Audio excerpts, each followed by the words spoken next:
Prestellar Ventures. It's an early investment private equity fund is what I know. But I want to know more about the fund from you and then some questions. Sure, thank you for having me. So Prestellar Ventures is what we call a private equity fund, venture capital fund that's focused on pre-Series A companies.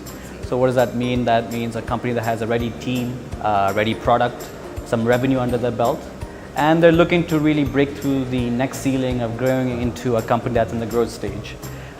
So what we really try to do is what a typical venture capital would do. Let's provide money, provide strategy guidance, provide mentorship, and all of that good stuff. But one key area we like to say we're different in is that we also focus on value add that is focused on business development.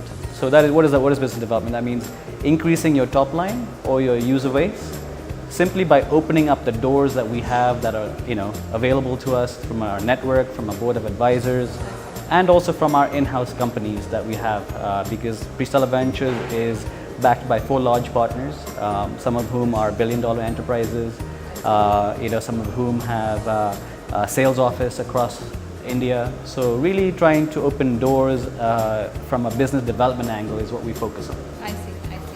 So with respect to, I'm told that you also are spread out in Southeast Asia, and India is your very significant focus area. Can you talk about what you're looking to do in Asia Pacific region and India separately? Sure. So our first fund, which is based in Singapore, is very India focused. So that doesn't mean necessarily investing in companies that are based in India always. That is obviously the case for a lot of the companies we looked at. But investing in companies that are looking at India as the go-to markets. India consumer market, India growth strategy, and all of that are a great sort of growth engine that companies want to tap into, but it's difficult to tap into India. It's either expensive, people burn their fingers. It's not an easy place to operate out of. So we help companies really with their India go-to-market strategy.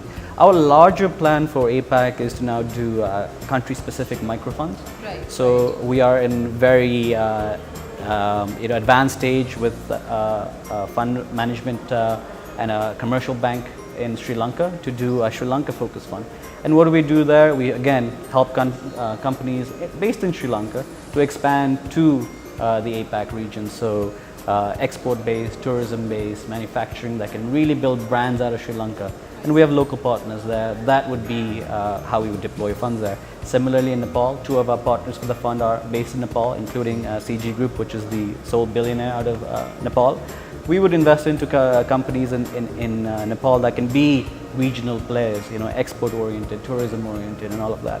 So those are the 2 funds we have planned. Of course, we are getting a lot of inbound interest from other partners who want to tie up with our strengths, whether it's in Vietnam, whether it is in even Myanmar and so on. So there is a lot of interest in tying up. So we're focused on these 2 funds to really make it a regional play, a fund that helps companies across the region tap into cross-regional opportunities as well. I see. This is sort of unique, micro-funding. Sure. Is this a tried and tested model that you've seen anywhere, or this is something that you're trying this time with APAC? So, microfunds have been done across the world. Say, for example, Sequoia in the US has now got funds in India and so on. What we're really doing differently is to tie all the funds together into a synergy that exists between countries. South Asia, Southeast Asia, there's a lot of dependencies among economies, but we haven't really tapped that in the startup space. So beyond just the networking and whatnot, how do you help a company leave its home base, go to India? How do you help a Nepali company sort of expand from the local market to, which is 30 million population, to a billion population next door? And how do we do that in a scalable manner? That's fantastic. Tell me, with respect to the kind of companies that are a part of your funds, is there a focus area, or are there any very exciting sort of segments that you're looking at with respect to APAC? What Sure. kind of companies do you see want to expand? Sure. The field is pretty green in this part of the world.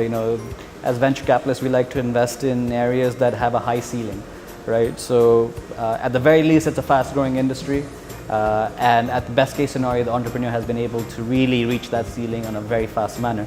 So India, I think, getting a lot of interest from global funds based on that fact that there is a high ceiling. If you come in and execute, you have a large market to tap. So from that angle, we really want to go on the consumer side of India. We want to go on the financial inclusion side of India.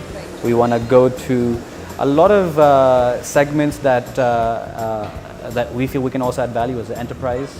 And when we say fintech, we like to go on the bottom of the pyramid, where we really see financial inclusion being a part of the government's plan and what we can really help. Because one of the partners we have in our fund is Mr. H.P. Singh, who's managing director of Satin Credit Care, one of the largest microfinance institutes in India. 3 million people in their network of clients. How do we really get them into our financial inclusion plans in the fintech angle? That's interesting. With respect to Asia Pacific, how exciting do you think the area is, and what is the midterm looking like in terms of growth? Which sector do you think will grow the most? You spoke about consumer brands. Do you think that is what is going to see explosive growth? Consumer brands, and I would greatly think fintech, financial services. It's we've seen commercial banks do fantastic in this part of the world over the course of the last 20 years, but how do they now take the next step when the technology is coming in? Financing and bringing financial inclusion is a huge opportunity which a lot of incumbents aren't ready to do. One of our partners is a 65% owner of the largest commercial bank in Nepal. They want to come through us, to Prestellar, to really derive some innovation into how they go about banking and banking products.